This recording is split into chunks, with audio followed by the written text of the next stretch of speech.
Yeah, make sure to tune in for Fox 32 News at 4, 5, and 9. Have a great day, everybody. See you back here at 4.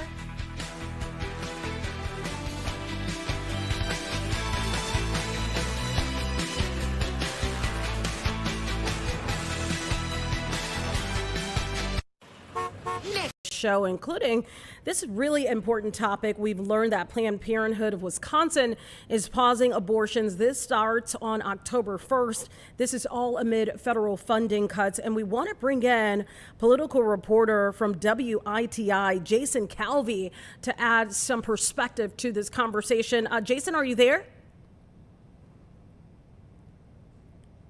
Hi, Jason. I think he's plugging in his earbuds so he'll be able to hear us. He'll be able to talk back with us. Jason, can you hear me? Jason's in the car and Jason is on the move. Let's hope that we can get Jason there as we work all of this out. But let me just kind of give you some detail until we figure it out. This is kind of what we learned about this. This announcement was made. It's going to start October 1st, and this follows President Donald Trump's budget bill, which Planned Parenthood claims it includes steep cuts to Medicaid, including a provision to defund their actual organization. And we do know that Planned Parenthood is based in Milwaukee. It's been there since 1935, and it provides health care to approximately 60,000 people every single year through its 24 health centers in Wisconsin. This law does not impact other reproductive health care providers. Let's see if we can get Jason back. Jason, are you there? I think we're having some audio issues, Jason. Double check and make sure that you're not muted there. If you are, you want to double check that. And you may want to try to take out your earbuds as well, if possible, because we cannot at this time hear you. We see you just fine. We see that you're on the move, but for whatever reason, we cannot hear you. But I definitely want to bring you in for perspective because you are on the ground there in Milwaukee, specifically covering news in Wisconsin, political news. So I'm sure you can add something to this conversation, a conversation that really has been out there for quite some time. I don't know if this really comes as a surprise because a lot of people were expecting this to kind of come down this way. Jason, are you available? Can you hear me? Okay, Jason hears me, but I don't hear Jason is the issue that we're having. You may have to log out, Jason, and log back in for us to get you on. While you're doing that, I just want to break down really what we've learned. So in a statement that was put on Planned Parenthood's website, the organization stated it is closely monitoring the situation and that patients can continue to use their Badger Care and FPOS at Planned Parenthood of Wisconsin. They also said on Facebook, indicating that they are pursuing every available option to restore all of their services by being up to full service. That's what their goal is here. Between now and September 30th, PPWI will be reviewing staff schedules to see as many patients as possible before the 1st. So they're going to try to make sure that if anyone had an appointment after October 1st, they're going to try to ramp up their staffing to make sure that they get all of the patients in before October 1st because they know that those funding cuts will impact patients that they were planning to see after October 1st. So as of right now, that is the situation. And in fact, I do want to read you some of the statement that was put out by their CEO, Tanya Atkinson. And here's what it says. Planned Parenthood of Wisconsin is and always will be focused on putting our patients first. Our commitment is unwavering. Planned Parenthood of Wisconsin will continue to provide the full spectrum of reproductive health care, including abortion, as soon as we are able to. In the meantime, we are pursuing every available option through the courts, through operations, and civic engagement. That quote coming directly from Tanya Atkinson, the Planned Parenthood of Wisconsin president and CEO. Now, in a response to the news from Planned Parenthood of Wisconsin, we know here in our state, providers here are saying they will host a press conference to explain this a little bit further. Of course, you know, when this happens, it's happened in other places across the country where abortions have been limited, et cetera. And you see we're in other states that may be a little bit more lax in this area, maybe because of political leanings, et cetera. You see people from surrounding areas now bombard the services that are nearby. So in, for example, Illinois, this is something that is fully expected that we will see more of an influx of people coming from counter places like Wisconsin, that state, coming to ours to get some of these services. And this is nothing new. This has happened before. So this is something that we fully expect. We want to go now. We do have a live press conference that is underway right now. Donald Trump is speaking at the Ryder Cup. He's actually there. Actually, there's a press conference going on. And you can see, I think it's important to note here, you do see that glass up. And this is in light of everything that has come up in our country with President Trump. You know, there was an attempted assassination with Charlie Kirk, who was actually assassinated, sadly. You do see now a lot of our political figures, big political figures, when they're out in the public like this, you will now see this bulletproof glass up. That is what you're looking at right now. Let's go live to it and see exactly what's being said there.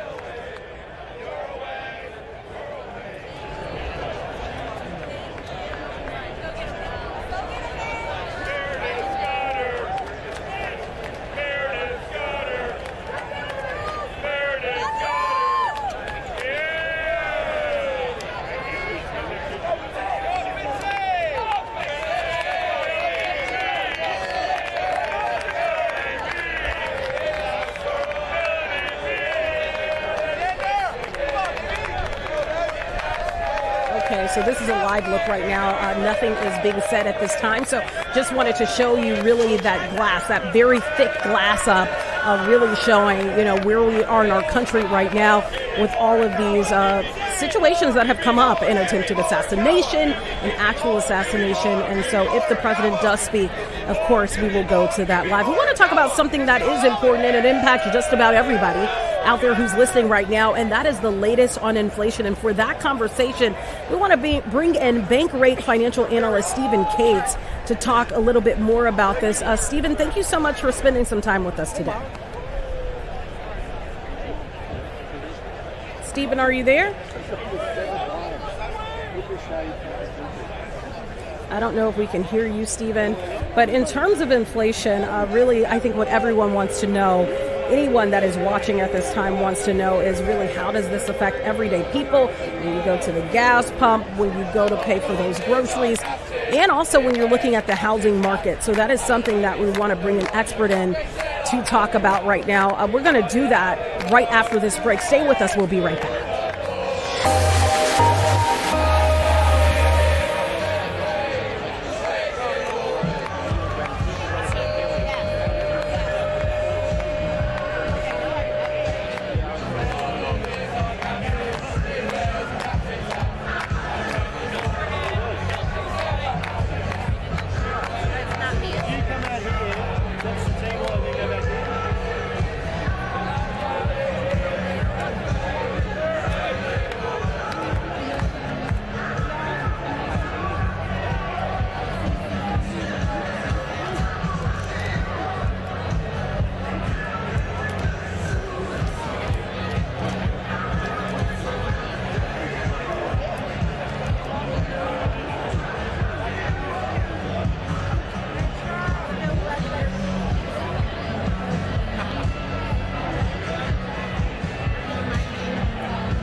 New Zealand's support to expanding and upgrading airports across the country and the fisheries sector addresses our key development areas.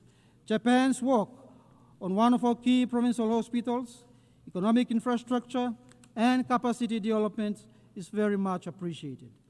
Complementing these efforts, we acknowledge support from Papua New Guinea, Indonesia, Saudi Arabia, the United Arab Emirates, the European Union, and India.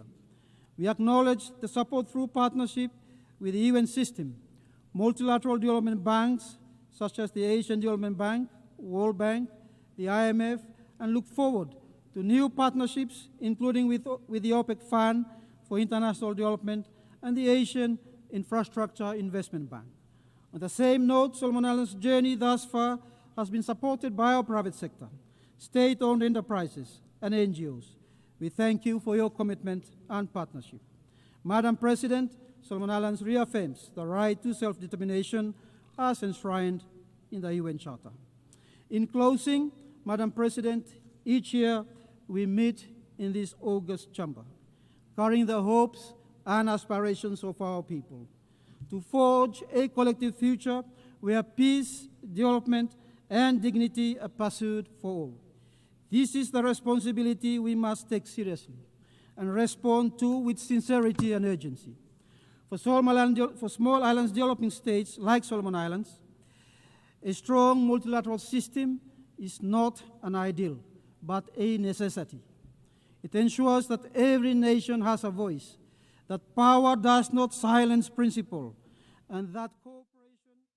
Now you are listening to the 80th General Assembly and High Level Week. This runs from September 22nd until the 30th. And what happens during this time at the United Nations is the general debate continues. Heads of state and government, they deliver speeches really outlining their priorities on issues like climate, development, security, and human rights. And that is what you're hearing right now. We are going to try to bring you some of the local stories that are impacting all of us, including inflation. We've talked about AI in the workplace. We're going to talk about that. And also this big announcement coming out of Wisconsin with Planned Parenthood pausing abortion starting October 1st. We're going to try to bring all of that to you right here on Chicago Live. Listen in a little longer to this. And as soon as we get everything worked out behind the scenes here, we'll be right back. Stay with us. That shaped our shared journey. We lived through global terrorism, a financial crisis that shook economies, a pandemic that tested our resilience, and the accelerating impacts of climate change. Yet we also achieved remarkable milestones, including but not limited to the adoption of the Sustainable Development Goals, advances in technology, and the strengthening of the institution of family. These experiences remind us that humanity's progress and survival depend on our ability to act better together. As this year marks not only a moment of reflection, but also of shared responsibility. What we do today to secure peace, to drive sustainable development, and to uphold human rights will set the path for the next 25 years. Our choices now will define whether we stand united in hope or divided in regret. Come 2025, when future leaders gather in this assembly, what will we present to them? Let it not be scars of missed opportunities, but a legacy of courage and cooperation. Let it be proof. And that is the leader of Haiti speaking right there. Again, you're listening in on the UN General Assembly. This is considered to be high-level week. Again, this is when a lot of the world leaders meet together, meeting of the minds. They talk about their positions on climate, development, security, and, of course, human rights. Stay with us right here on Chicago Live. We'll be right back after this short break.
to Chicago Live. We want to go back to listening to the General Assembly of the United Nations as they continue to speak right now. We've seen several leaders go to that podium and that microphone really talking about their position for their country and what they would like to see moving ahead. Let's listen in. Human rights affirms our Christian heritage. It guides the way we live and govern. Despite being Christian, for instance, we protect the freedom of religion of every sort in our country. It safeguards our culture and it protects our environment. Papua New Guinea is home to extraordinary diversity. Since time past, over 1,000 tribes have lived. Over 850 languages thrive in the 600 islands that we call Papua New Guinea today. It is this one constitution that binds my country into a symphony of one nation, one people, one country. And I want to say thank you very much to the fathers of my country and to the mothers of my country who have given this wonderful constitution that protects the democracy we have today. I want to also acknowledge the work of our churches, who alongside state has delivered education, health, and community services that has contributed to holding my country together. For this, we are forever grateful. I want to say deep in the heart of this Constitution, it preserves human rights and human dignity. And we coexist amongst ourselves. If you look into PNG today, we got mosque for our Muslim brothers and sisters. We have Hindus who practice their Hindu faith. We have many religions in our country. Our Constitution, whilst pronounced our Christian faith, tolerates diversity of religion, diversity of people's opinion, diversity of individuals' choice in as far as the practice of worship and how they want to live. In a world of so much divergence, Papua New Guinea has one or two lessons to teach the world. One of them is living amidst diversity, coexisting and living in unity. Our second lesson we possibly want to speak to the world is a lesson of peace. Papua New Guinea, like many parts of the world, also has known conflicts for a decade. In fact, 14 years after independence in 1975, Bougainville Island in our country suffered extreme violence. But through dialogue under the oversight of United Nations, we've achieved the 2001 Bougainville Peace Agreement. And since then, I am happy to say not a bullet has been fired since the peace agreement was signed. We continue to resolve questions around Bougainville's future through dialogue, our Melanesian conscience, our Christian brotherhood sitting together on the table, and through our constitutional process. And I want to say Bougainville reminds us that peace can be achieved. In a world today where we struggle to find peace, I want to say peace can be found on the table of peace. I remind all who are in conflict, different conflicting parties, needless to name, peace can be found. Why don't you give peace a go? Sit on the table of peace.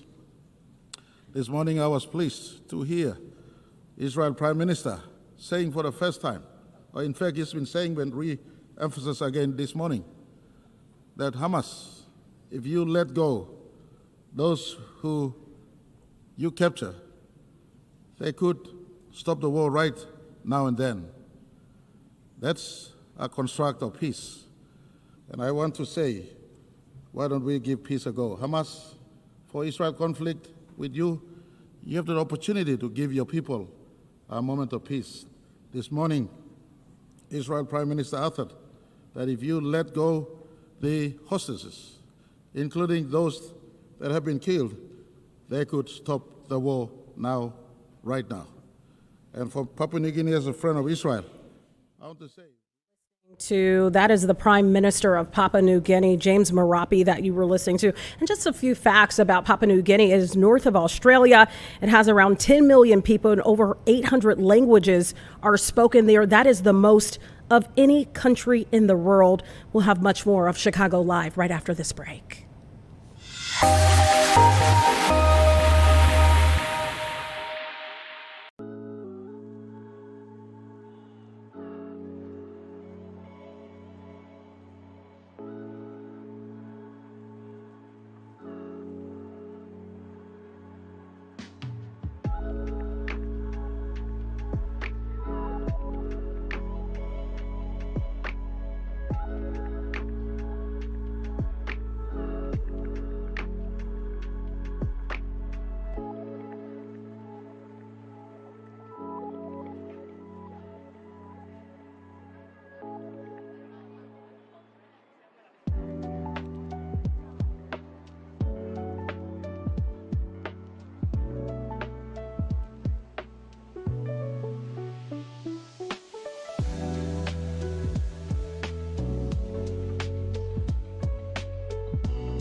Welcome back to Chicago Live. As promised, we wanted to get to some stories that are local or close to home for sure. And we want to bring in Jason Calvi for this conversation. He's a political reporter from WITI in Milwaukee, Fox 6 Milwaukee. Thank you so much for being with us.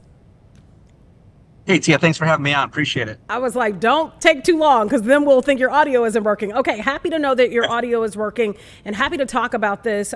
So what we have learned is that Planned Parenthood of Wisconsin, they're pausing abortion starting October 1st amid federal funding cuts. What specific federal funding cuts are we talking about here?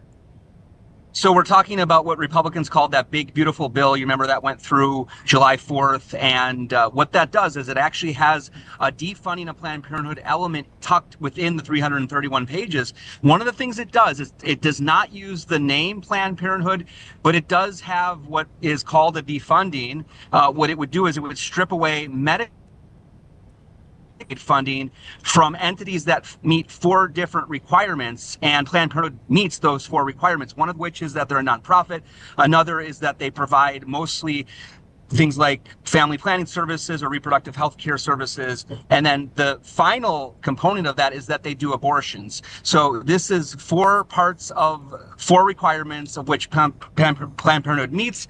And so they'd be at risk of losing their Medicaid funding. So here in Wisconsin, it's, I believe, the first Planned Parenthood affiliate across the whole country that is saying because of that law, what Republicans call the big, beautiful bill, because of that law, they're going to stop doing abortions so that therefore they don't meet the requirements of what is in that bill, which would defund Medicaid from entities that meet those requirements.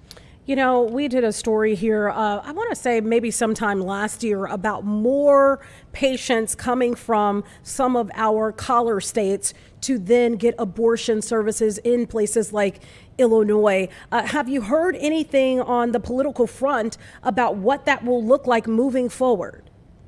Yeah, so Planned Parenthood of Illinois is speaking out and saying they're going to continue to welcome people from Wisconsin into Illinois once abortions stop at the Planned Parenthood clinics in Wisconsin. They have 3 clinics in Wisconsin that do abortions. That's Madison, Milwaukee, and then Sheboygan. So those 3 clinics will stop doing abortions starting October 1st. Why October 1st? Well, because of that bill, it tucked in there, it says that this defunding will start, and pretty much it starts on October 1st. So that's why these abortions are going to stop. That they say they're going to try to get as many patients in as they possibly can. There are still other abortion clinics in Wisconsin that won't be at risk of losing Medicaid funding. And so they're going to continue providing those services in Wisconsin, including in Milwaukee. There are 2 other clinics in Milwaukee that will continue doing abortions. But again, Planned Parenthood of Illinois is saying they're going to be opening up their door, as they had in the past, because here in battleground Wisconsin, there was a time where abortions were stopped. All of the abortion providers in Wisconsin stopped doing them after the Dobbs decision from the U.S. Supreme Court. We have an old law from 1849 here in Wisconsin, and that law bans all abortions except to save the life of the mother. And but what happened was there was a legal fight over that, and finally the courts ruled that that old law no longer is on the books. It's superseded, they said, by newer laws, which here in Wisconsin ban abortion after 20 weeks of pregnancy. That was going to be my next question to you, that this is not the first time that a situation like this has come up. But I do want to talk about this part of it. What role does Badger Care and the Family Planning Only Services program still play moving forward in supporting reproductive health services? So according to federal law, there's something called the Hyde Amendment, which is added to spending bills year after year. It's been on the books since the 1970s. And so according to the Hyde Amendment, federal funds cannot go to pay for abortions. That's a longstanding element of spending laws, always added on as a rider to funding bills. And so nothing's going to change on that front. What is now at stake is the Medicaid funding. So, for example, as you mentioned, Badger Care, that is our Medicaid program here in Wisconsin. With that program, people are able to receive benefits to go to Planned Parenthood to get other services, not abortion. Of course, that's not covered because of the Hyde Amendment, but they could go to Planned Parenthood for things like cancer screenings as well as STD testing. And that makes up a big part of their business here in Wisconsin. I believe I was looking at their annual report from 2023, and about 54% of Planned Parenthood of Wisconsin's revenue comes from Medicaid patients, again, coming in for their breast cancer screens, coming in for their pap smears, coming in for STD testing, and all of those other services that the federal government and Medicaid and Badger Care can cover. Jason, can you talk to us real briefly before we let you go? Is this exactly what you're working on today? And then what angles are you covering? So we worked on this story yesterday when this was announced. So Planned Parenthood is giving pretty much about a week's notice that they're going to be pretty much pausing their abortion services in Wisconsin. They are still looking at legal avenues. I think that's important to tell your audience, Tia, is that there are legal fights going on this particular component of the Republican tax and spending law. So right now there's an appeals court ruling that says the federal government can stop payments to these providers while the case is working its way through the lower courts. So it's going to take some time. These legal battles can take time, but for right now, because of the appeal court ruling, it means that the federal government can indeed defund these entities if they decide to do that. As far as what happens next, that legal battle is the next thing we're going to be watching. We are hearing from people on both sides of this issue. Obviously, it's it's always one of the hotly debated issues in the United States, and also here in Wisconsin. It's been playing out again since that Supreme Court ruling striking down Roe v. Wade, which then brought a lot of debate and questions to Wisconsin about what is the status of abortion. Jason. That law from 1849 that had been on the books, it wasn't struck down, but because of Roe v. Wade in the 70s, it meant that law went away, and then there was a lot of debate, okay, what is the status of abortion law? Now I can tell you in Wisconsin, the Supreme Court has ruled here, the state Supreme Court has ruled that old law does not apply to abortion, and therefore what is on the books in Wisconsin is a 20-week abortion ban. All right, and I'm sure we will be talking to you yet again. Jason Calvi on the move, political reporter with WITI Fox 6 Milwaukee. Thank you so much for lending your expertise with us on the show. Thanks for having me on, T. I appreciate it. All right. It was a pleasure. Okay, we got to talk about something else. This is really impacting everybody. If you've gone to the grocery store, if you go to the gas pump, you're like, where is my money going? My money just doesn't stretch the way that it used to. If you don't feel like that, maybe you got a lot of money, because I feel like that. Let's bring in Stephen Cates with Bank Rate Financial. He's an analyst there to really talk about the latest on inflation. First of all, thank you for your patience, and thank you so much for lending your expertise with us today. Happy to do it. You know, so what we saw today. Go right out the gate. Go ahead. My apologies. No, what we saw today is the personal consumption expenditures was released today.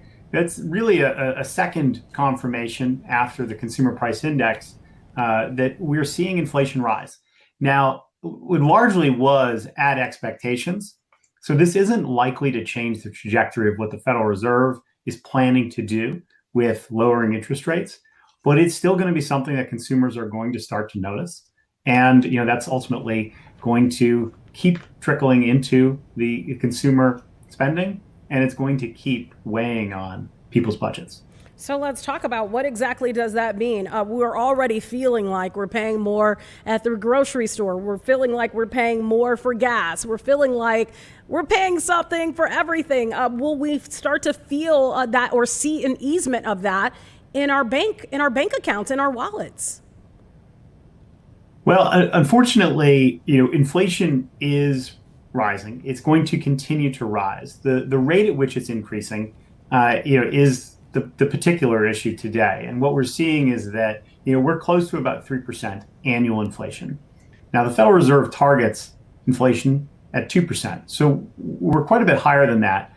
But at this point, what is going on in the economy makes really a pretty difficult decision for the Fed, because the labor market's deteriorating. People are certainly feeling like the labor market is deteriorating. And I think that that's the situation that the Federal Reserve is prioritizing, despite the fact that costs are rising and rising at a faster rate. I feel like it was just last week. It all runs together after a while. I'm sure you can relate, Stephen. But I think it was just last week that the Federal Reserve announced that they will have 2 more times when the actual interest rate will be announced that it will be lower. They will lower it. Why would they cut rates if inflation is still above target? Well, that is the eternal question. At this point, and using the words that Jerome Powell, the Federal Reserve Chairman, used, is that there are no risk-free decisions here. They're trying to make the best decision that they can with the information available. And the way that they're feeling is, after all of the new data that we received over the last 6 weeks about the position of the labor market and the growth of the economy, they were feeling like it was worth making a reduction to the federal funds rate, that cut in interest rates, to try to show some support for the labor market, try to put the economy in a position where, businesses can feel like 2026 may have a little bit more hope for growth, and that way that might boost a little bit of future employment. Now, ultimately, we are in a pickle because the situation is that the economy has slowed. Over the first half of the year, we know that the economy grew by just over 1.5%, despite the fact that Q2 was a very healthy 3.8%. Q1 was negative. And so you mix that together, and ultimately that's a below target growth for the U.S. economy. The Federal Reserve wants to spur that to grow faster. And if that means that they have to withstand a little bit higher for longer inflation, they seem willing to do that. We've heard a lot about different inflation numbers, and I want you to clear this up for our viewers that may not really understand the difference between headline inflation and core inflation, and why should regular people care about this?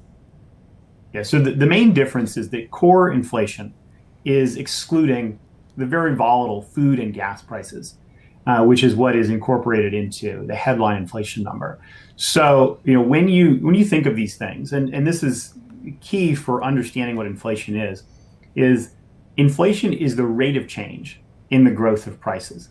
And unfortunately, we're never going to go back to the prices that we had a few years ago in 2020 or prior to the pandemic. Prices really just don't go down on a holistic level. And so, although prices are going to continue to rise, and rising prices are relatively normal, it's the rate that is concerning today because it's above where we want it to be, and it's still rising faster than it was earlier this year. And there's a variety of reasons for that, partially the tariffs, partially just relatively hot consumer spending. Stephen, there are a lot of days that, Americans look forward to, Halloween being one of them, 35 days away, Thanksgiving 62 days away, Christmas 90 days away. Are higher prices still something that families will have to be worried about as we dip into some of those holidays that are coming up? I think people should be prepared that they're probably going to see higher prices, for consumer goods, for gifts, for some of the food that they buy for Thanksgiving dinner. And that is going to be something that people need to be aware that they will need to incorporate into their budget. Now, what people are ultimately going to have to face is that this is something that isn't likely to stop anytime soon. Based on the Federal Reserve's projections, they are expecting that we will have 3% inflation in 2025, and that we will still have greater than 2% inflation all the way until about 2028. So this is going to remain elevated, even though it is going to slow down. It's something that is not really going to stop. And so figuring out where you can make adjustments to your budget to try to incorporate the things that are most important to you and most essential to your life is going to be the best way forward. Yeah, we need to have you come on and talk about, ways that people can do that in our next conversation. Hopefully, Bankrate financial analyst Stephen Cates, it has been an absolute pleasure. Thank you for lending some of your time, and we hope you have a great weekend. My pleasure. All right, we'll talk to you soon. We'll stay with us right here on Chicago Live. We have another really important topic. Everybody's talking about AI, but this time we're going to talk about AI in the workplace and what it means if you don't get on board. We'll have that right after this break.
Welcome back to Chicago Live. We want to talk about AI in the workplace. I know it can be controversial for some, and for the conversation, we want to bring in AI workforce expert Elizabeth Latardo. Thank you so much for your time today. Thanks for having me. Well, let's talk about this because I think it's really interesting. There's an article that came out today and it says Accenture plans on exiting staff who can't be reskilled on AI amid restructuring strategy. When they're talking about reskilled on AI, exactly what does that even mean? It's going to look different for every role, but I think it's important here to read behind the headline. If they can't be reskilled, this is not an ultimatum of use AI perfectly or you're fired. What workforces like Accenture are moving towards is a model where they are increasing the skill set of their workforce with AI. For some roles, that's using ChatGPT to write an email. For others, it's using the capabilities of AI to analyze data. It's important to distinction between each role and just how the company is moving forward as a whole. I know a lot of people that use AI, ChatGPT, things like that, and they're trying to, they use it for things to kind of ease up on the time. When you only have so many hours in a day, sometimes AI can help write an email, like you said. What do you say to the person that is maybe shy or maybe embarrassed to the fact that they're using ChatGPT and some of these other AI tools? I think this is a mindset shift, and that probably happened with the internet too. It's kind of like shameful or dirty to use this technology. But what we know is that this is a massive time savings. Whether you're using ChatGPT to write an email, whether you're using it to help you on a PowerPoint slide, I just used it to make a scavenger hunt for my toddler. The capability is there, and it's silly not to tap into it. What do you say to people? Because we are living in a time where there is, I would say, some trepidation about, AI and all of these new things that are coming online, about using it to increase their skills. What are some ways that you would say people should maybe kind of like dip their toe in the water, so to speak? You can start small. Like we said, use it to make a meal plan. If you're worried about using it at work, try and use it in your personal life. But the answer to being a little bit nervous about AI is not shy away from AI and don't use it. We know the world is trending in a way that heavily uses this technology. And the more fluid you can be, the more career opportunities you're going to have. What kind of skills would you say if someone is applying for a job now and some jobs are leaning towards looking at you to have AI skills? What kind of skills can you learn from AI now to really prepare you ahead of, because AI is here, to prepare you as we move more into this? Some basic prompt engineering skills, how to put a good prompt into ChatGPT to get the output you're looking for. I would add to that the ethical considerations, and you sort of alluded to this, knowing when to use these tools and that they aren't perfect. And there are some ethical considerations to have when you're using these, and they're not going to be the best tool for every single job. So knowing not just how to use the technology, but why and when is equally as important. What do you say to that employee that's worried about being replaced with AI? I've heard people say, well, I don't want to go on ChatGPT and tell it this about my job because essentially it's learning my job and then it will replace me. What do you tell people about that? Because that is a real fear for a lot of people right now.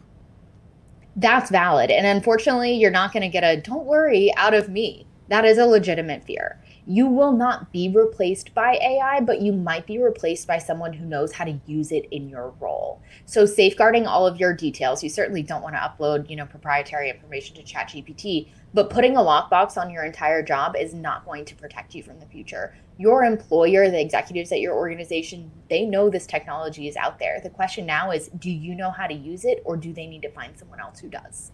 Good point. Let me ask you this part of it. Is it fair or even ethical for companies to lay off workers who can't adapt quickly to new tools? And the reason why I ask that is because, for example, I'm sure right now my mother is retired, but if she were back in the workforce, and I've talked to her about this, she's not going to adapt to use AI.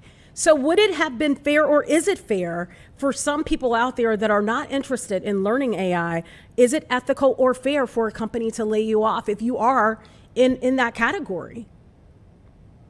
It's a gray area. I mean, from a legal standpoint, is it fair? Probably. Most employer contracts are at will. Is it ethical?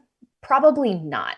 The emphasis needs to be on creating opportunities, not ultimatums. So we don't want to see companies going out there with, if you don't know how to use AI, you're fired. What we do want to see is opportunities for someone to reskill themselves, to learn, to gain these skills sponsored by their employer, and be ready to meet the future moment of their job. So big gray area, but I think the onus is on the employer to create those pathways. And I think we're going to continue to learn more about this as we evolve with AI.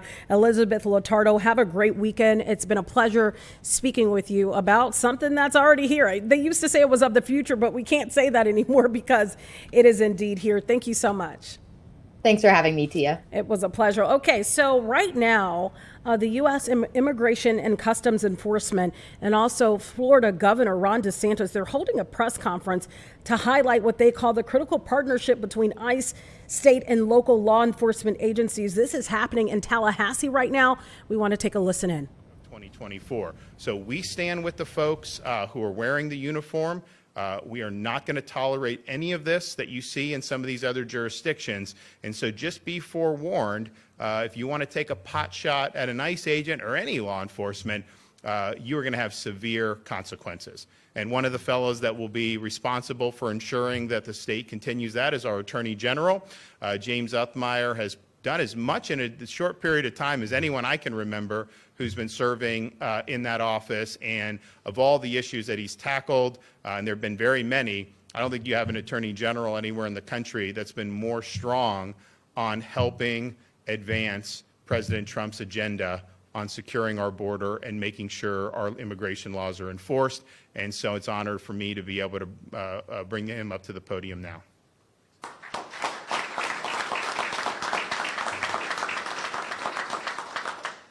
Thank you, Governor. Florida is all in on helping the Trump administration to deliver on their promises to secure the border for once and for all and to detain as many illegal immigrants as possible and get them back where they came from.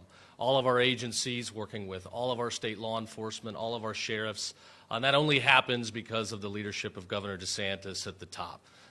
The tone is set, we have our orders, and we're going to carry them out, and we will deliver for the Trump administration. It's amazing what happens when you enable law enforcement to actually enforce the laws. We've got record crime lows here in Florida. They keep getting lower, and it's because we get it.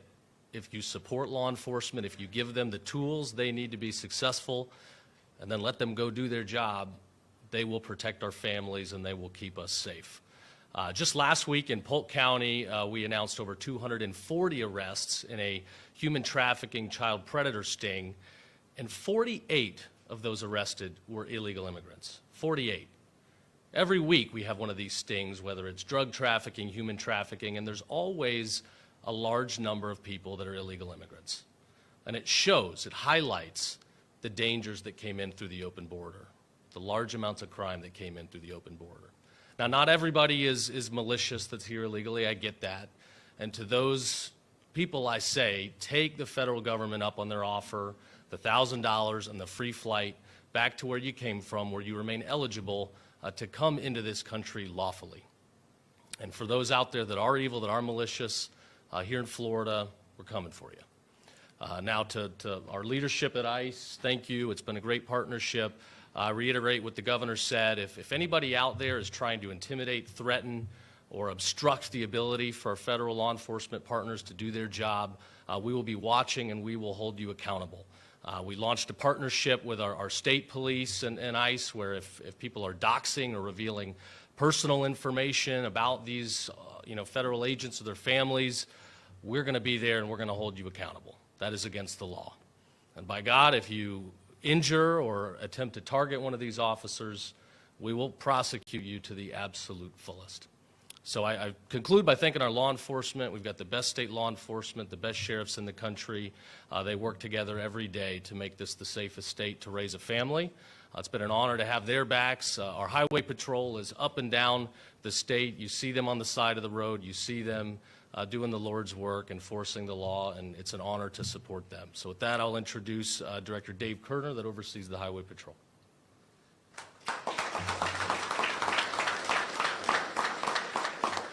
General, thank you for that introduction, and given my present company, there's really not much more that I can add to this dialogue, but I do want to take a moment because there's a part of my job and my responsibilities that I cherish, and that's being a part of this initial effort in the state of Florida to lead the nation in immigration enforcement. And that is happening because of the leadership of our governor, who's been the tip of the spear, leadership of our president, and just incredible partners at ICE, at DHS as a whole, Border Patrol.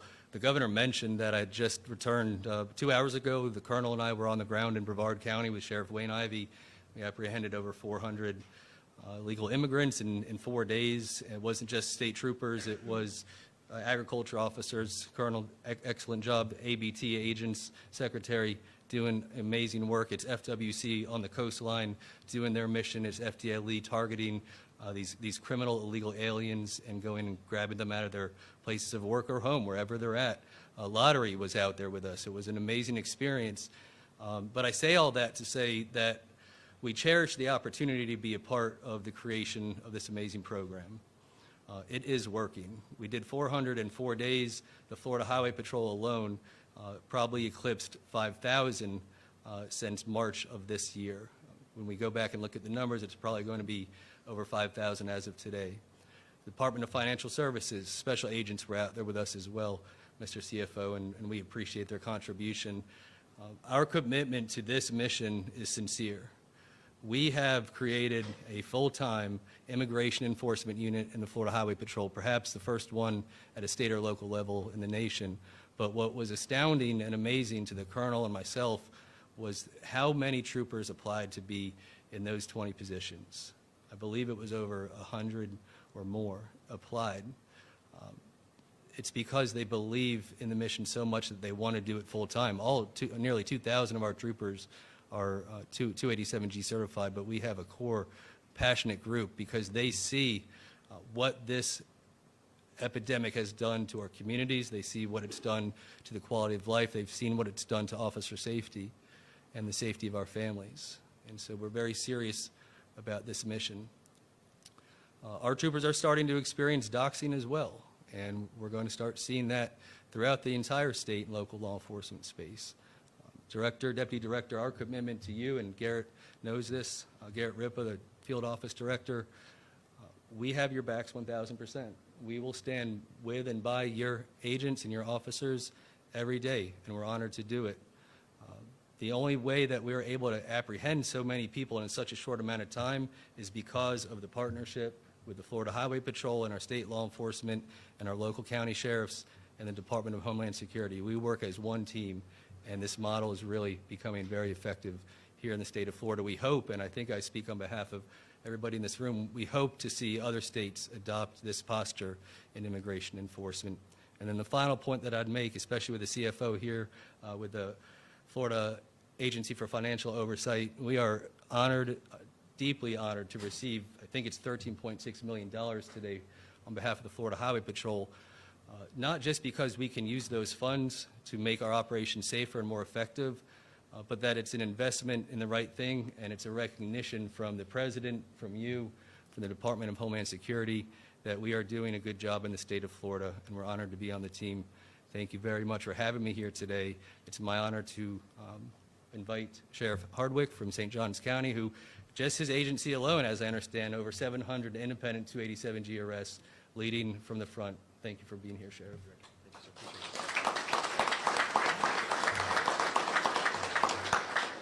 Good afternoon, everybody. Governor, Deputy Secretary, AG Director, our Executive Director from the FSA.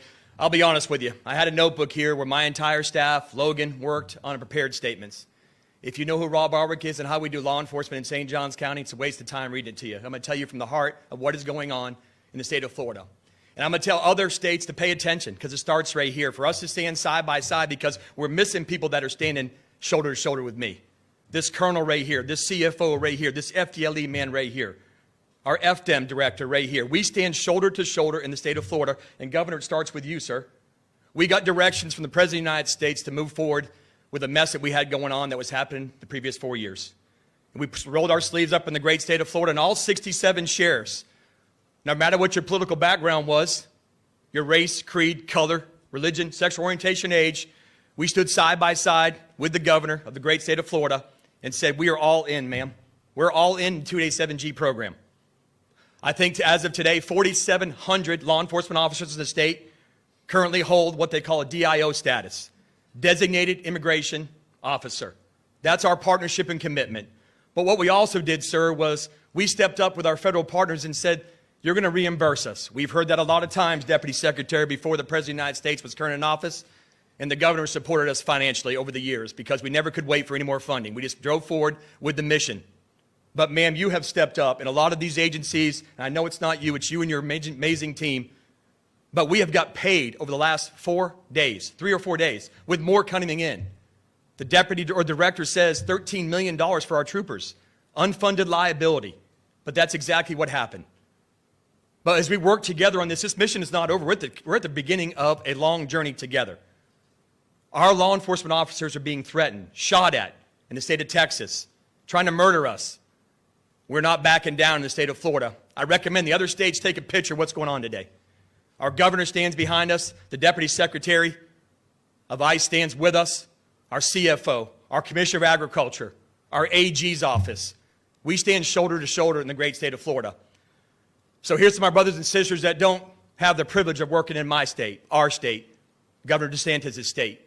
I recommend you get on board because you're behind the 8 ball. Our federal partners are sitting there with a checkbook ready to write.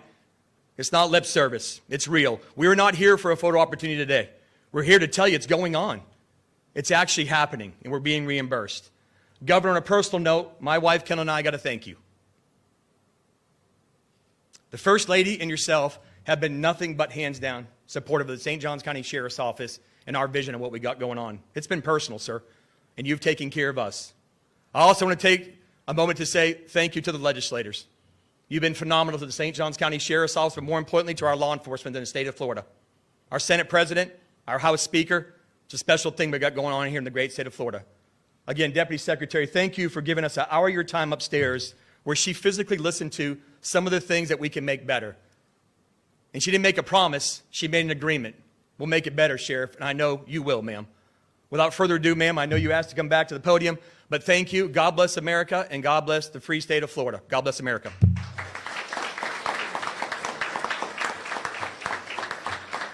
With that, I'll announce the exciting part. So thanks to President Trump and Secretary Noem's big, beautiful bill, we are able to give out $1.7 billion to state and local law enforcement. Today, I'd like to present a check to the state of Florida for over $28 million and to local law enforcement for over $10 million.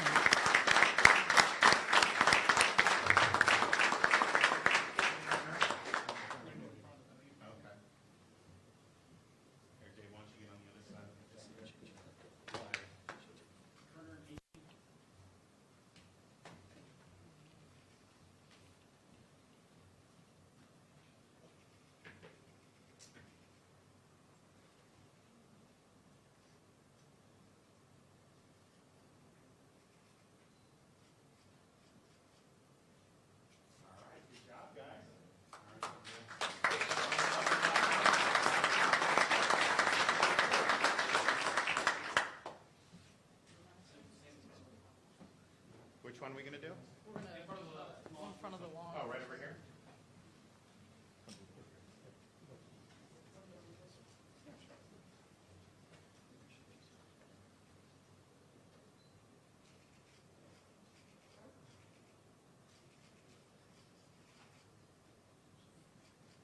All right.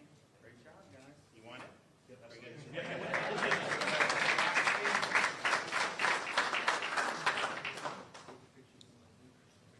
With that, again, thank you all for coming today. The governor and I, as well as the sheriffs up here, will take a few questions related to 287G.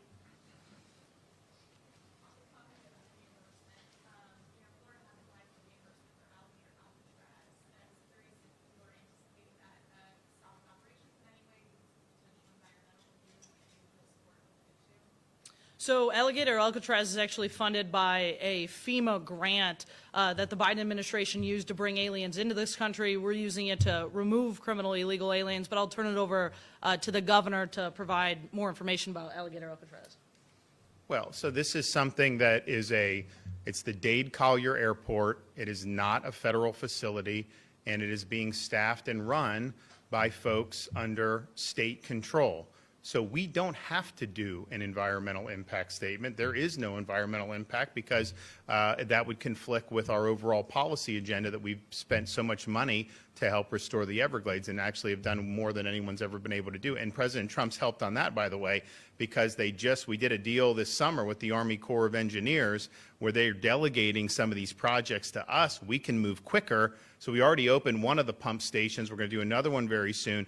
Under Biden, this was going to take till 2034. We're now moving that 5 years earlier, where we'll have these SERP projects completed, and that's amazing. So we're doing great work there, but this is just a way to try to throw sand in the gears. This was a very liberal judge that did this. And so if you look at what the appeals court did, they stayed the injunction, which we obviously expected, but they did even more. They took the case away from the judge for now, because I think that the appeals court knew this judge is up to no good. She's going to try to manufacture something to try to throw sand in the gears of this. And so that judge has the case totally taken away from her purview. It is going to go to the 11th Circuit. Look, we will win this eventually one way or another. By the time this winds its way through, you know, who knows what will even be necessary at that point. But that was not good. Now, what I would say to DHS is, yes, we know that's not true. We know we know the state doesn't need to do it. But I think our view is we'll just go ahead and do one real quick. I mean, in this way, it totally moots, even if they have a 10% chance of winning, it'll moot that out. But they're not going to do it. And I said when this happened that the result would be the result. And for people that follow what we do in Florida, this is nothing new. I mean, I can list you things. I could be here for 30 minutes listing examples of when trial court judges have said something that we did is somehow wrong, and then it goes to appeal, and we win on appeal. And that is, we have a very good track record on appeal at the 11th Circuit and here in the state courts in Florida. So I don't think that that's going to end up. That district judge's opinion was rightfully stayed. I do think it'll be fully reversed. But even before that happens, she doesn't have any jurisdiction over this case, and I think that's very important.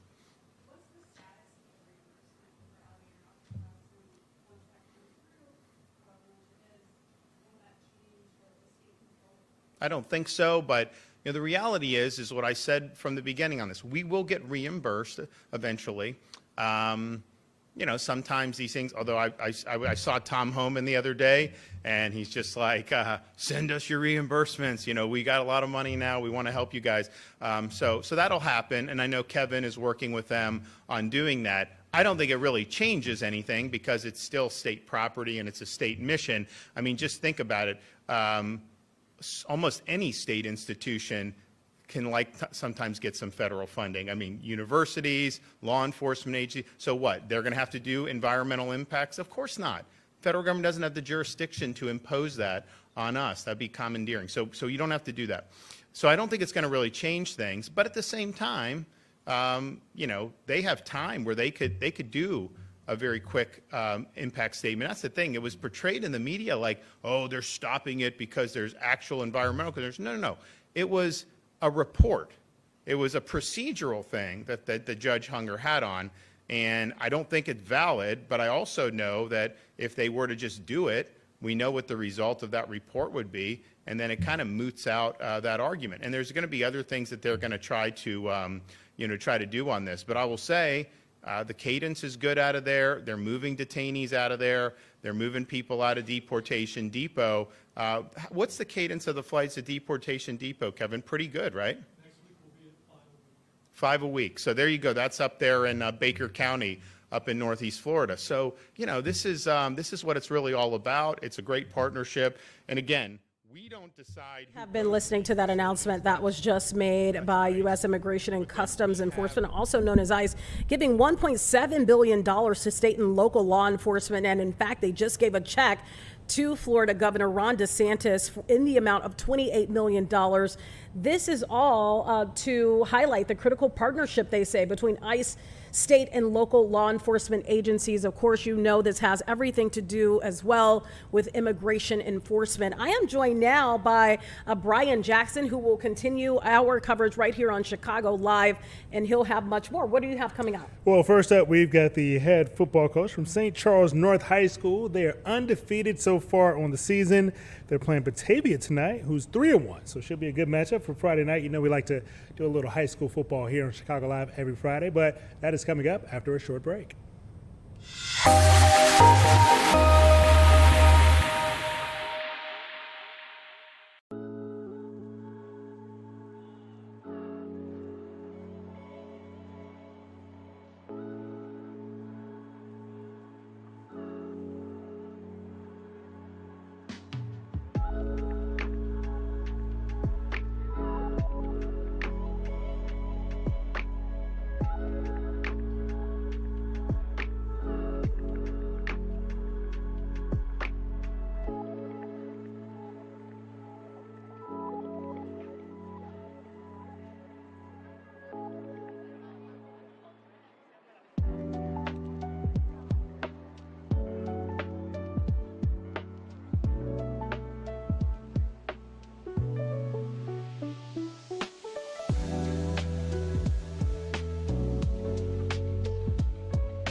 Happy Friday to you, and welcome to the 2 o'clock hour of Chicago Live. Brian Jackson here with you.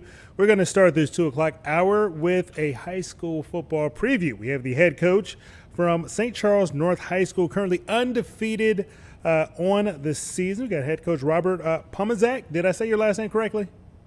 Yes, you nailed it. Thank you for having me. Appreciate your time, and congratulations on getting off to a 4-0 start this year. I want to start with a couple of your wins this season have been by 3 points or less. Having those close games so early in the season, what does that do for a team's confidence at this early part of the schedule?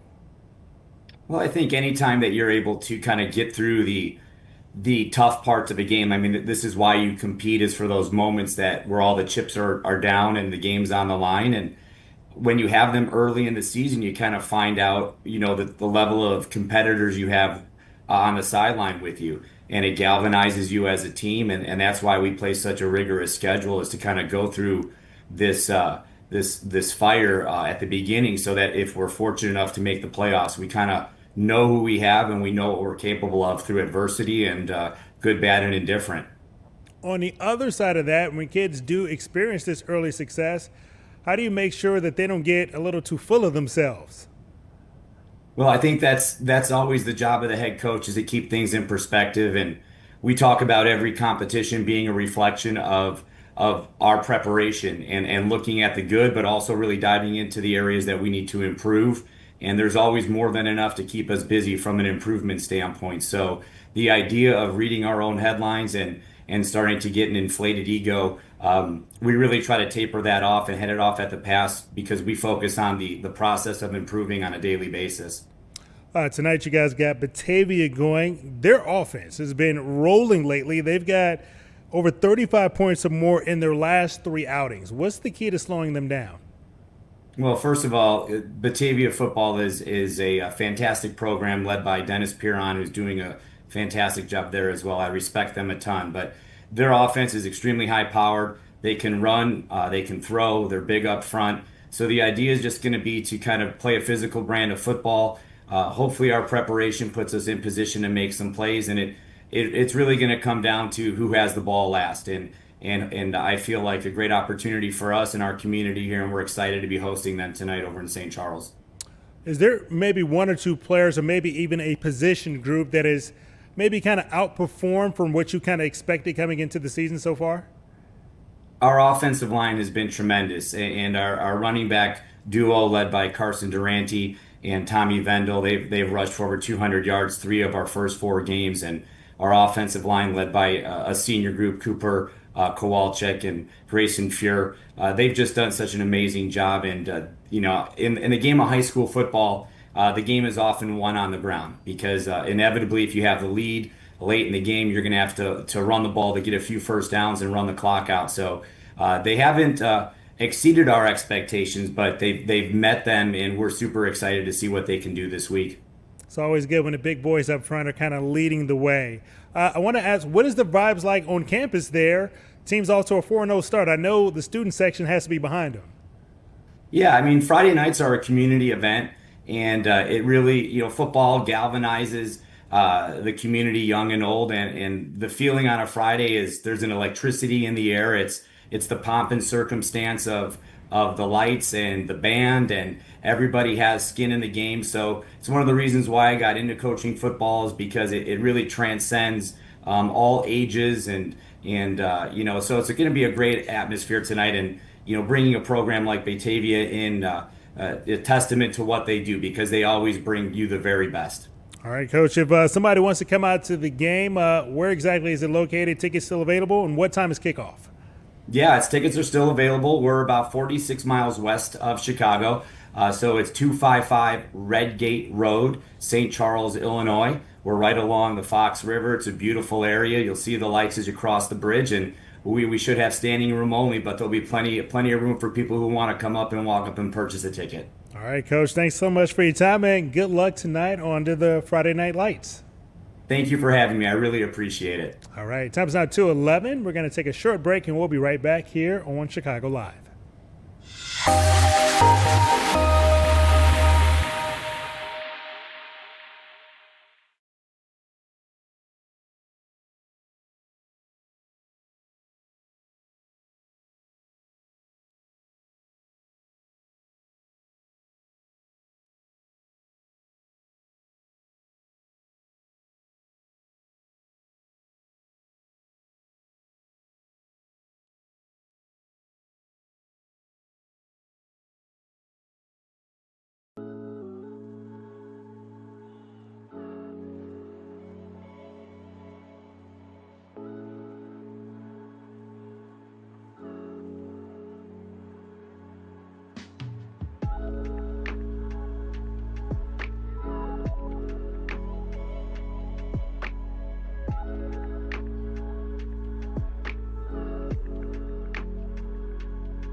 Welcome back to Chicago Live. It is Friday, so you know we got to look ahead to the weekend.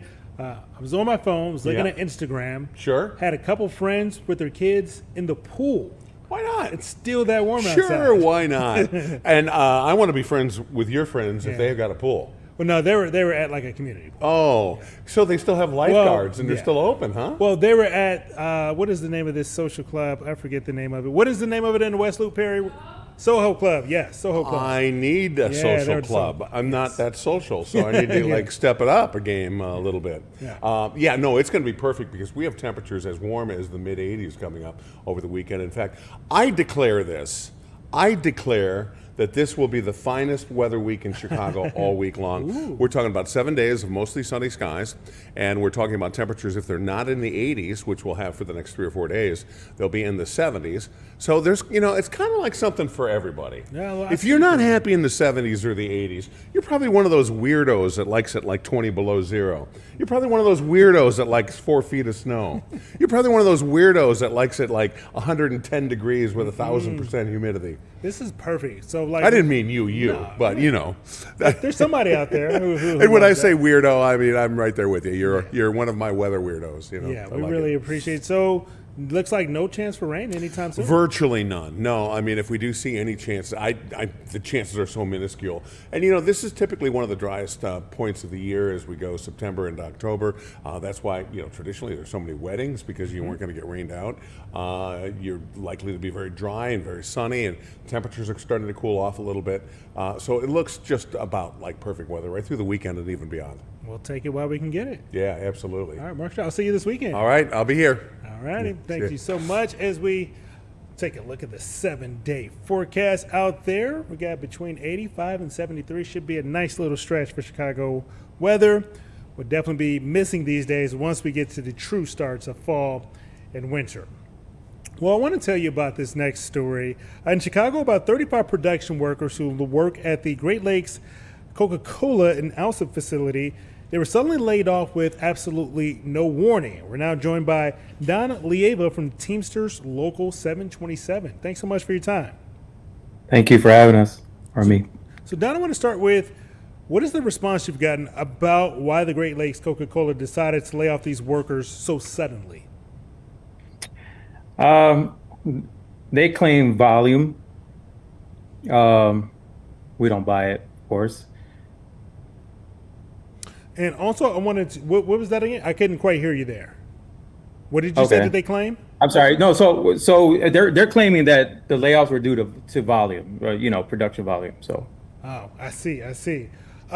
When it comes to situations like this, is the company legally supposed to give, I guess, maybe a 2-week timeline or some type of advance notice, or is this acceptable? What happened?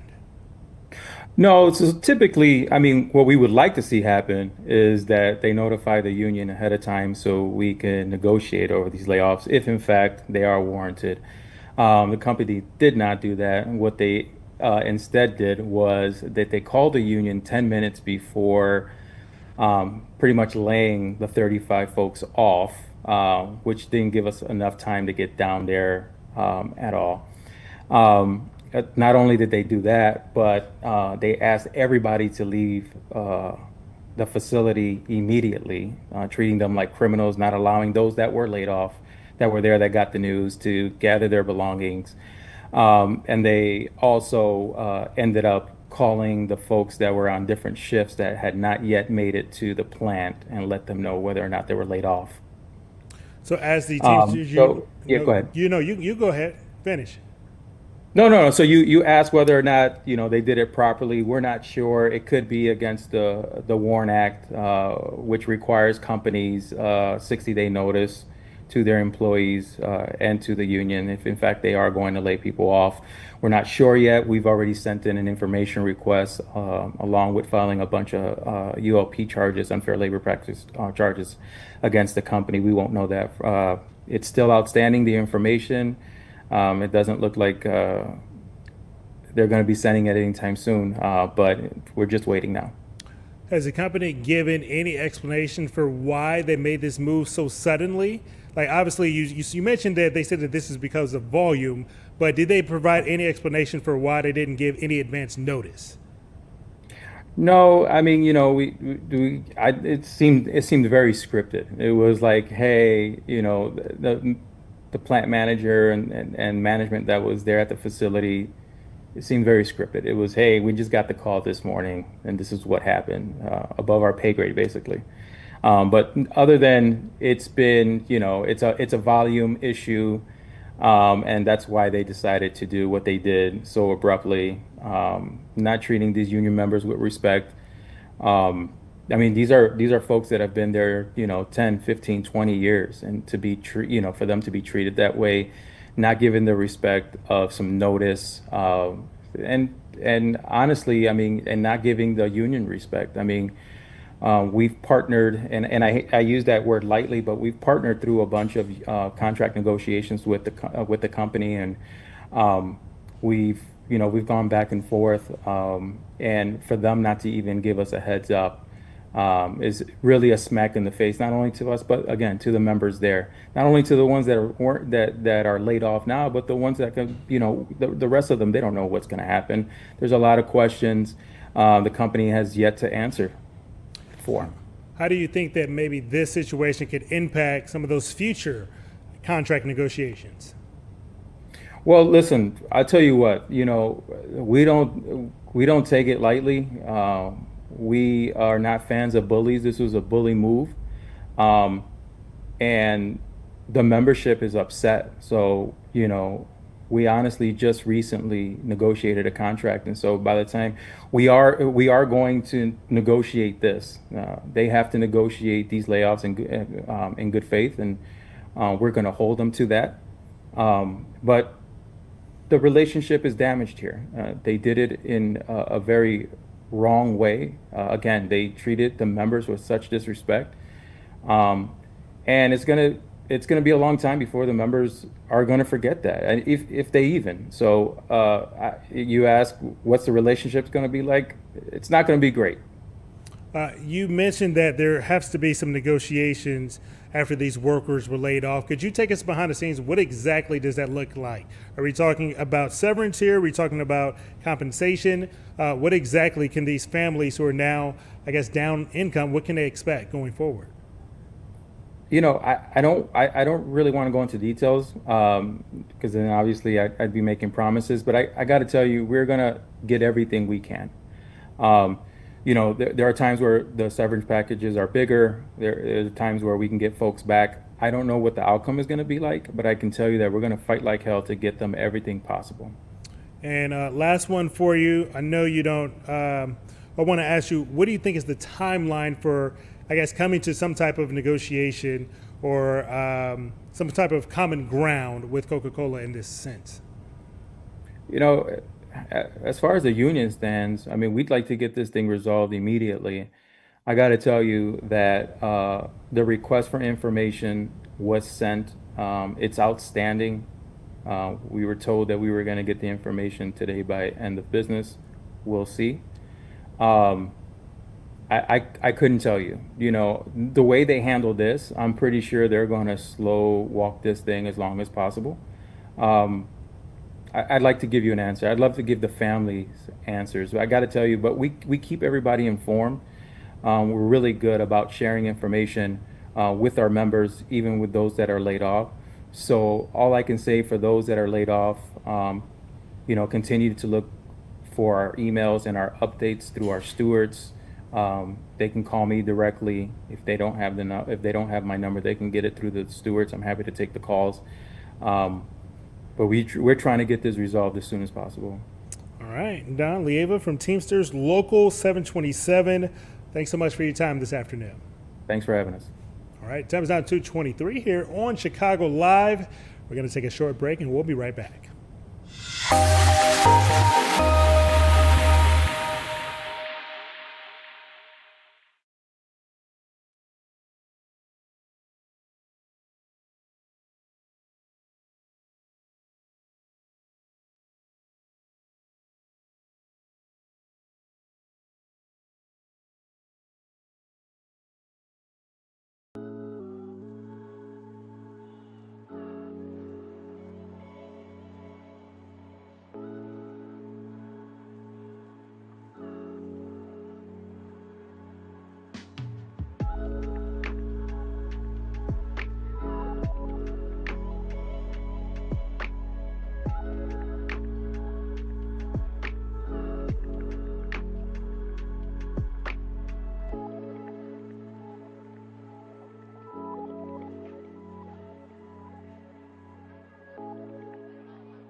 All right, welcome back to Chicago. Last time to talk sports. We got my main man Chris from the Fox 32 Sports team here.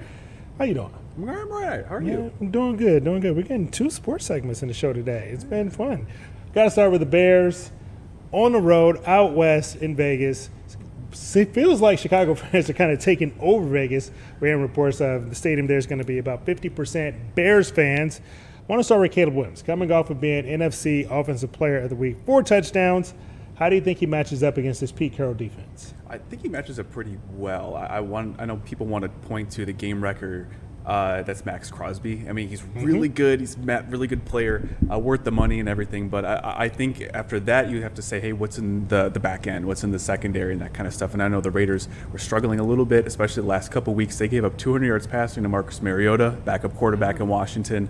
Marcus is a good quarterback. Don't get me wrong. I love watching him in Oregon. Yeah, but that's 10 years ago he played at Oregon. But he's a backup for a reason. And but I think the one thing I'm looking for specifically is the run defense, especially Ashton Jeanty. Ashton Jeanty specifically, but also on the flip side too, the Raiders really kind of struggle in that regard too to defend the run. I think we might see a little bit of that mix, maybe a little less arm from Caleb, a little bit more of the run with Roschon Johnson. DeAndre Swift's questionable for Sunday. I think we'll see him play. He might be a little bit more limited, but that might mean a little bit more for Kyle Monangai, kind of unleash the beast in that way. I've been waiting for him to get a little bit more run. He's a good guy. He's a good player. We saw him get a lot of good looks in training camp, but he needs, I think this is an opportunity for him to really hit the ground running, especially in the ground game, but also in the pass game too. A little screen action, a little check down. We'll see how that manifests. You mentioned Roschon Johnson. Feels like he's been kind of relegated to just special teams. Do you think they're conserving him, or is this just the way that I guess he fits in Ben Johnson's offense? I think so far, I think you have to understand that he's a fantastic special teams player. That's been well documented, especially last year with last year's staff too. A fantastic special teams player, and that came out against the Cowboys. He had 2 tackles, and that's a really good special teams unit with the Dallas Cowboys. But he came out specifically. Now we're looking at how he's included in the offense, and I think we might see a little bit more because he's been working his way back from injury. I think this specific instance is good for him to kind of be the thunder and lightning what Ben Johnson likes to have, where he last year, obviously with the Detroit Lions, Dave Montgomery, Jahmyr Gibbs, Bears don't have that. But they have Roschon, who could be that thunder, that power guy, like the Montgomery, pounded in there. But I think specifically we're going to start to see a little bit more of the run game open up a little bit. The Raiders are struggling on that regard too. 200 yards rushing last week they allowed to the Washington Commanders, who have a rookie running back, and he's a good player too. But I want to say, the run defense is a little suspect there. I think the Bears can take advantage. All right, on the other weapons on offense, is it official that I guess Rome is wide receiver 1? I mean, official? I don't know, but I think we're starting to see Rome take over that part of the offense. And I mean, he's been so good the first couple games. I mean, I wish I had drafted him. I tried to. I did too. But I think we're starting to see a guy that understands how he fits in Ben Johnson's offense. And you see how many times he's scripted plays in the first 15 with Ben Johnson's offense. The first 3 games of the season, he's caught touchdowns, and I think he's had 4 in 3 games. I mean, there's a reason for that. He understands how he can use his body, but also the quickness that he has getting to routes and opening up opportunities for Caleb to give him the ball. There's that play that people keep looking at last week where Caleb had a guy right in his face and he just kind of gets it right over. Yeah, and that's the thing where that's the connection those two have. I think it was impressive to watch Caleb do that. It's also really impressive to watch Rome kind of be on the receiving end of that, also make a good move to get the first down. All right, going into the bye week right now, Bears 1-2. 1-3 is a lot different from 2-2. Just how important is this big win? Is this game this weekend heading into the bye? I think this is crucial for Ben Johnson's first year. I mean, we thought there was a chance that they could have been 3-1 going into this. Should have beat Minnesota. They should have beat Minnesota. And I chalked that up to a little bit of, hey, this is the first game for Ben Johnson. He's got to understand what it means to be a head coach. And I think he took those lumps in that game, kind of the way that the offense went stagnant. He didn't make the real adjustments that we've seen the last couple games. He said, he's starting to understand the full spectrum of a game of being a head coach in a game too. But he got over that really quickly. I think he got over the first game jitters. But I think now going into 2-2 is the main goal, because then after that, the schedule got a little bit different because Joe Burrow's hurt. That Cincinnati game looks a little bit different, especially from the offensive and defensive side of the ball for the Bears, where we know Cincinnati's defense is struggling, but you put a backup quarterback in there and you got to say, hey, you hope you can get to him. Yeah, and then the Giants are also back there too. And you're starting Jackson Dart this week? I'm a big Jackson Dart fan. I was when he was at Ole Miss. Hotty toddy for all the people I still know that live out in Oxford. But then after that, there's some games like the Cleveland Browns too, where like there's some winnable games, and I think this team has a chance to really put its foot down and say we're better than last year. We're going to move past all the struggles we had last year, and I think it starts with the run game, kind of getting that more consistent, more of that going. There are some teams that lend itself to allowing more of a run game. But I think when you go up against the Dallas Cowboys, where they have a really solid run in front, it's a little bit more difficult. But this week, the Bears have a chance to do that. And I know it's difficult because this isn't the personnel group that I think Ben Johnson is going to win the most with the Bears, because there's still work to do in that regard. And I know Ryan Poles has got more work to do this offseason. But you can't build it all in 1 year. No, but 2-2 going into the bye week with a chance to get healthy, kick Kyler Gordon back into the mix, get Darnell Wright back up in the mix. Do we expect those guys to go, or do you think that they're going to hold them out knowing that we've got the bye, so they essentially would have 2 full weeks to kind of get better for that final stretch run? Injury report just came out. Grady Jarrett's going to be out for the game on Sunday. He's out too. Darnell Wright's also out too. We might see Theo Benedict play there, but I think that's a good opportunity for that guy. He's really worked in training camp, earned a lot of reps. The beginning of this training camp, he was way down the depth chart. And all of a sudden now he's second team, taking first team reps at left tackle. I think we'll see him at right tackle. We'll see Ozzie Trapillo active for the first time in his career. I'm excited to see what he could do. But Kyler Gordon's limited today, and he's listed as questionable for Sunday. He's got a hamstring, right? Yeah. Those are tricky. Those are real tricky, which is why I don't think we'll see him on Sunday. But I also think that giving him that extra week, but also the bye week to get ready for that all-important game coming on Monday Night Football, coming out of the bye week against the Commanders. Oh, I didn't realize that was a Monday night game. Oh, yeah. Ooh, all right, Chris, appreciate your time. My pleasure. All right, hopefully Bears get a win. All right, we're going to change gears here now a little bit. We're going to be joined by our very own Paris Schetz. Paris, it has been a very busy week, and you are right there outside along the Chicago River, where apparently we had U.S. Border Patrol making their way down the Chicago River earlier this week.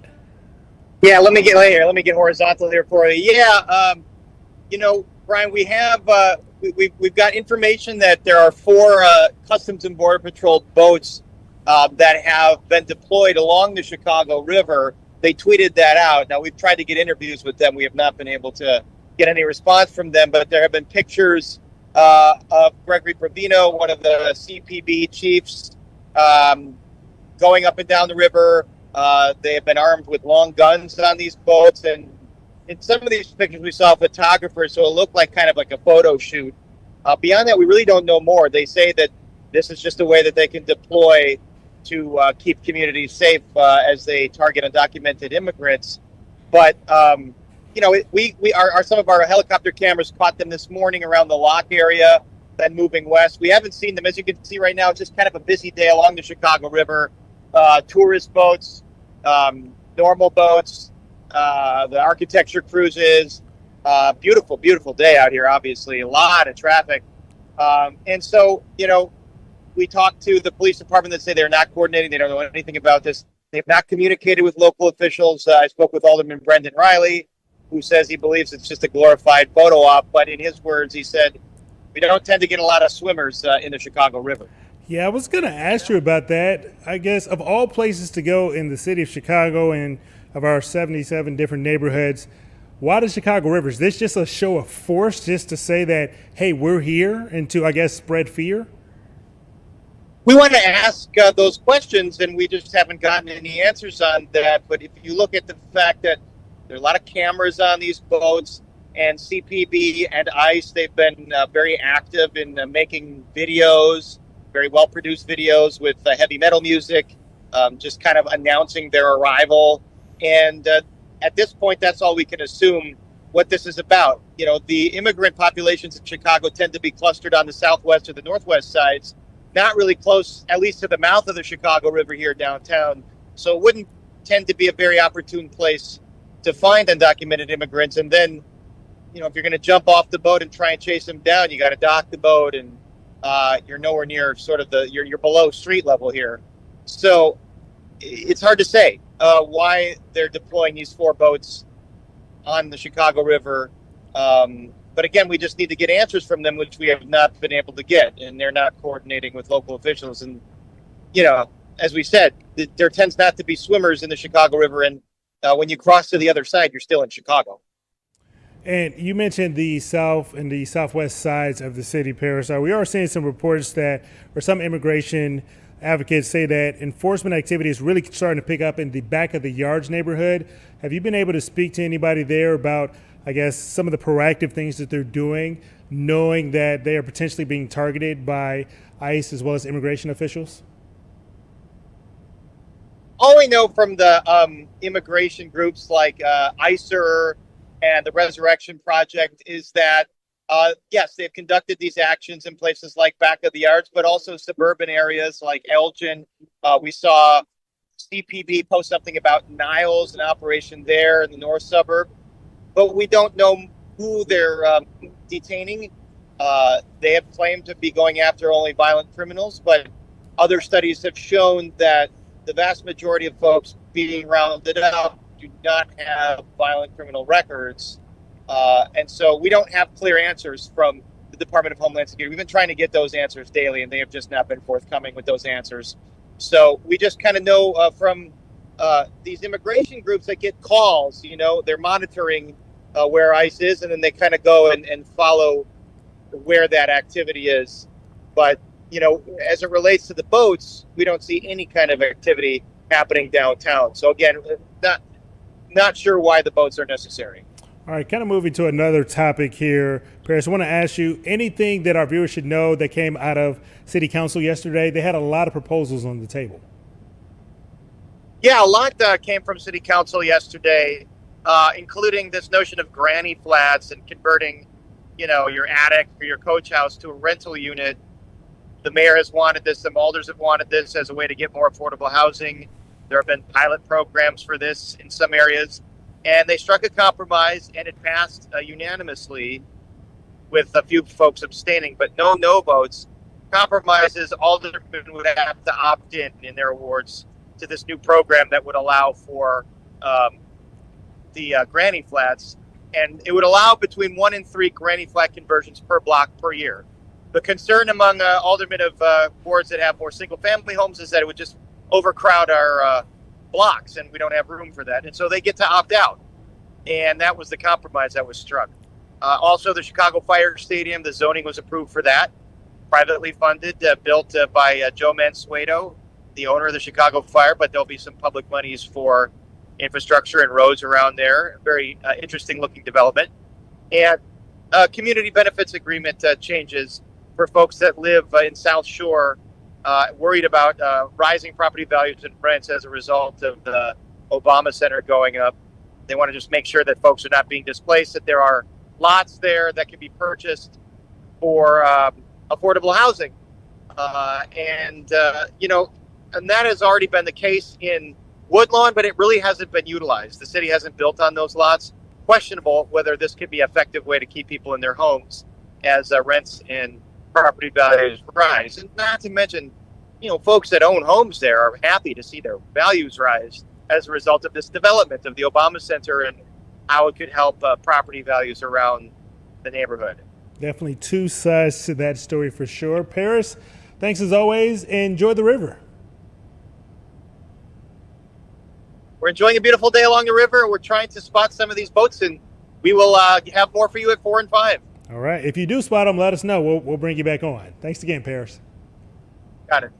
All right. Time is now coming up on 2:40 on this Friday edition of Chicago Live. We'll be right back.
Welcome back to Chicago Live. Brian Jackson here with you. Many of you watching this at home probably have an Amazon Prime membership. And Amazon has recently agreed to pay $2.5 billion to a Federal Trade Commission claim that they tricked tens of millions of Americans into enrolling into their Prime membership program and then made it difficult to cancel that membership. We are now joined by Jonathan Cohen, who is the lead attorney for the FTC on this case. Thanks so much for your time here. I think we may have you on mute there. Let's see if we can hear you, Jonathan. No, it doesn't seem like we have you. So we're trying to figure this out. I'm going to provide a little bit of background here. Again, Amazon has agreed to pay about $2.5 billion to settle with the FTC because they claimed that Amazon tricked tens of millions of consumers into enrolling into Amazon Prime. And then when those members tried to cancel their Amazon Prime membership, they made it very difficult to do that. A lawsuit was filed back in 2023, and it was kind of struck the core of how Amazon continues to work. Prime generates about $44 billion annually, and this settlement is among some of the largest in the history of the FTC, and also raises maybe some questions and some major questions They're about asking me to protection. leave and rejoin the meeting. Ah, can you hear me okay? Now I can hear you. There we go. I think we may have you. Thank you so much for having me. Thank you. Thank you for being here. You really did summarize it correctly there. This is a historic $2.5 billion settlement that is an enormous win for consumers. There were two principal allegations here. The first was that Amazon knowingly tricked consumers into enrolling in its Prime subscription program without their consent, and then made it, then the second principal allegation was that Amazon made it unnecessarily difficult for consumers to cancel Prime memberships. So if they no longer wanted their to have a Prime subscription, Amazon made it unnecessarily and intentionally difficult for them to cancel. When you say made it difficult, can you walk us through exactly what that looks like? I've tried to cancel other memberships, so I know how that have worked from my own personal experience, but can you explain this to our viewers, how exactly Amazon did this? Absolutely. So Amazon actually named its cancellation process the Iliad process, which is a reference to the Homer's long and difficult story, which gives you some sense of Amazon's perspective with respect to that process. There was also evidence presented at trial that the purpose of the process was to prevent consumers from canceling.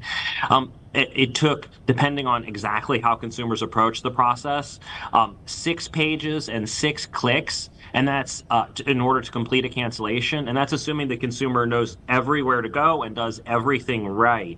To provide a further example, Amazon instructed consumers that they could cancel their memberships by pressing a button that was labeled End Membership, just labeled with the words End Membership. But when consumers reached that button and then pressed the button that said End Membership, it did not, in fact, end their membership.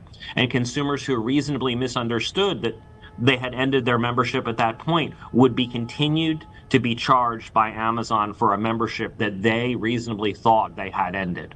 Is this process that you're kind of describing there part of, I guess, what the FTC has called, quote, dark patterns that Amazon and other businesses have practiced?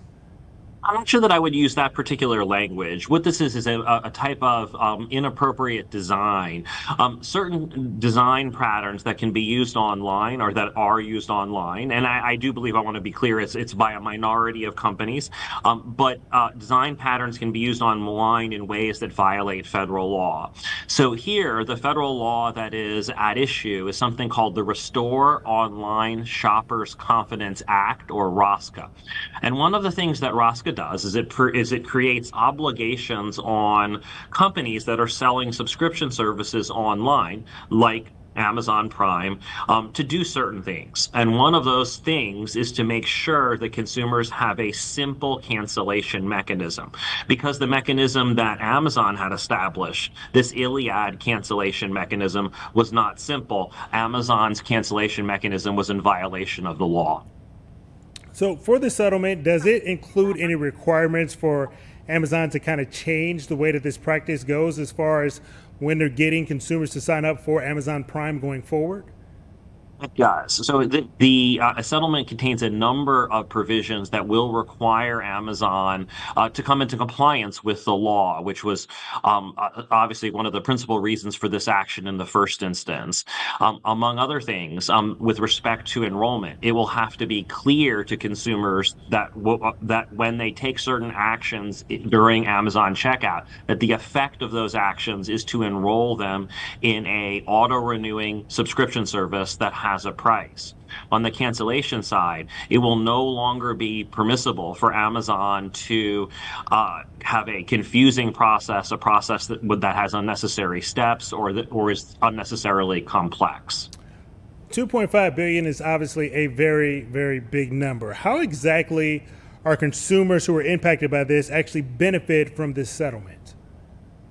That's a great question. So one of the best features of this settlement is that there will be $1.5 billion set aside to provide to consumers who have been affected by these unlawful practices. Many of those consumers will have to do nothing at all. They will simply receive checks of up to $51. There will also be a simple claims process that will be publicized on Amazon's website, and the FTC will help make public as well for consumers to provide or submit a claim form if they have not gotten a check automatically. I'm curious here. You said that about $1.5 billion is going to go to consumers. What happens to the other billion? The other billion is a civil penalty that Amazon is paying as a result of the severity of their wrongful conduct. This $1 billion civil penalty is the largest penalty in history for the violation of an FTC rule. Do you believe that this case is going to change how large tech companies like Amazon and others, maybe how they design their online platforms going forward? Do. So I think that, first of all, a lot of, if not the overwhelming majority of tech companies and other companies operating in the United States are law-abiding, and they're doing the best they can to comply with the laws. However, Amazon is the world's largest company. Prime is the largest subscription service in the world, so it sets a certain standard. And so I think by establishing the standards that apply here, that will provide guidance to other industry players as to how to treat their consumers fairly, appropriately, and in conformance with the law. Did Amazon admit any wrong as part of the settlement? Amazon denied as part of the settlement, denied any wrongdoing. However, I think it's important to note that during the course of the litigation, the judge found that Amazon had, in fact, violated the law in at least one particular way. The judge found that the timing of Amazon's disclosures violated certain timing requirements that federal law requires. So Amazon's enrollment process, Prime enrollment process that was at issue in this case, had already been found to be illegal in at least that one respect prior to the trial beginning.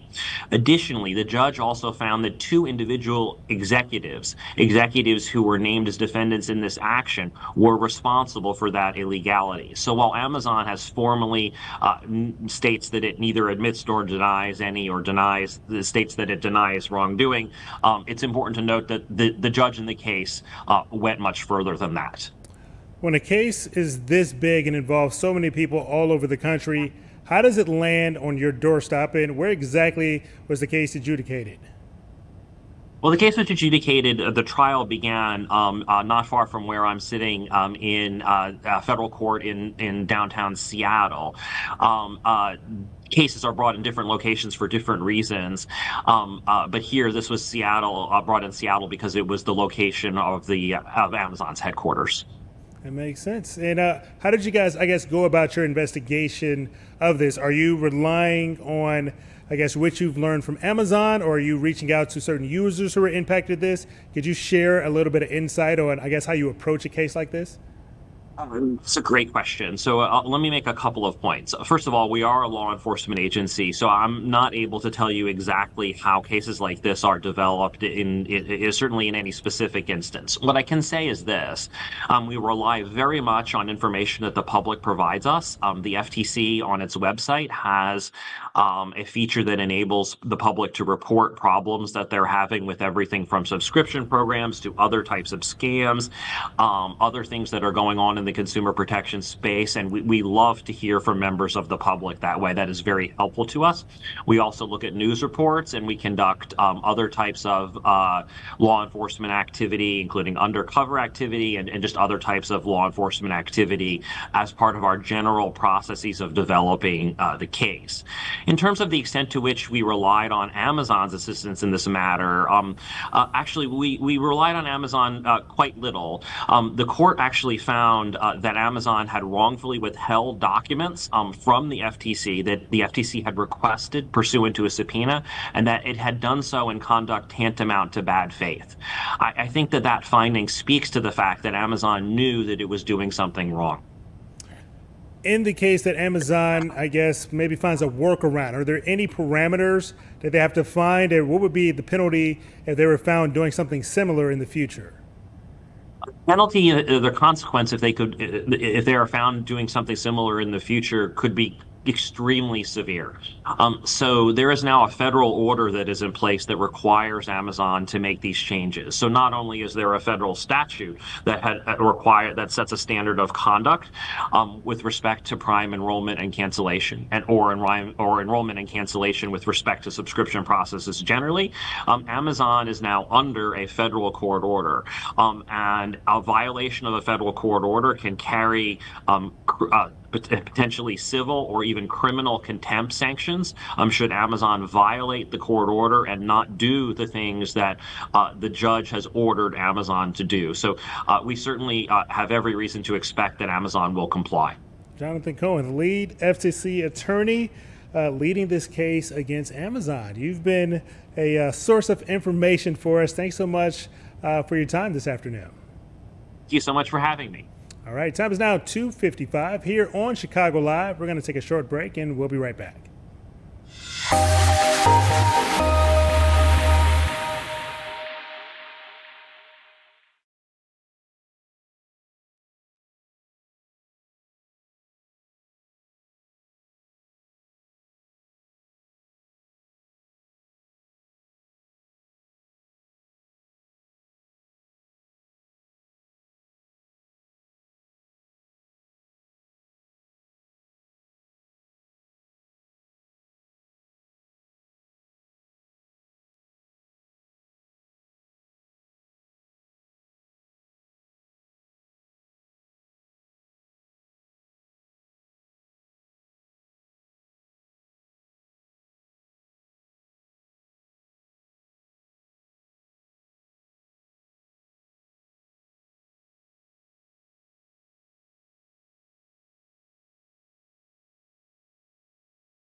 Time is now 2:58 here on Chicago Live. We're going to take a live look at the big board. It has some good news. Looks like stocks are trending upwards so far on this Friday. Looks like they're up about 307 points so far. We want to stay in New York, where we were taking a live look at Air Force One. President Trump has been spending this morning in Bethpage, New York, as we are getting ready for the opening session of the 45th Ryder Cup.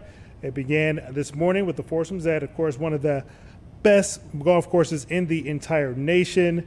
This Ryder Cup has been very anticipated, where Europe is trying to win on the road for the very first time since 2012. Again, this is a live look at Air Force One as President Trump made his way there for some of those opening festivities. I want to bring you here back home here in Chicago. A little bit earlier this morning on Good Day Chicago, we showed you some video of some of the aftermath of what was happening at the ICE facility in Broadview. I want to read you a portion of the letter that the mayor there sent to the Department of Homeland Security. It reads, "The relentless deployment of tear gas, pepper spray, and mace and rubber bullets in the vicinity of the United States Immigration and Customs Enforcement in the village of Broadview is endangering nearby village residents and harming Broadview police officers, and it needs to stop." We're going to have much more on this.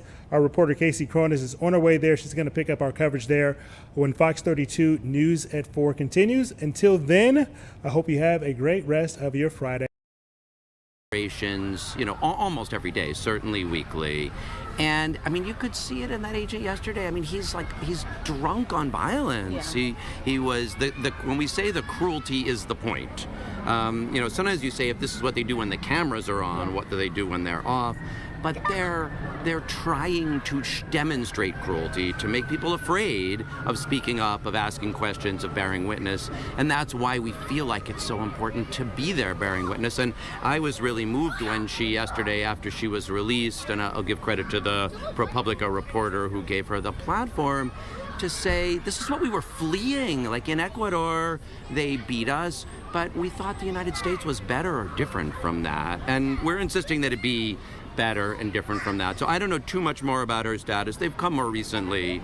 I believe the kids were born in Ecuador, so they're not citizens, but they're human beings. They don't deserve to see their father ripped from their mother's arms and their mom thrown to the ground by our tax dollars. And let's just remember, because I really don't want to make it seem like there's a line between that and the detention itself. The detentions that are taking place in 26 Federal Plaza are utterly lawless. These are all people who have come to court to appear before an immigration judge. They respond to the paper they have. The judge says, here's your court date, here's your next time to show up. And then these masked agents who don't identify themselves, who don't present warrants, who don't give any grounds for the abductions because they have no grounds for the abductions, act like thugs in the hallway. It is cruel and lawless. We're absolutely going to keep crying out for it. And one thing we've asked Eric Adams to do, and I'll be enthusiastic when Mayor Mamdani does it, is everybody who's got a lawyer at this point, more or less, has had their lawyer ask that they could have a virtual hearing.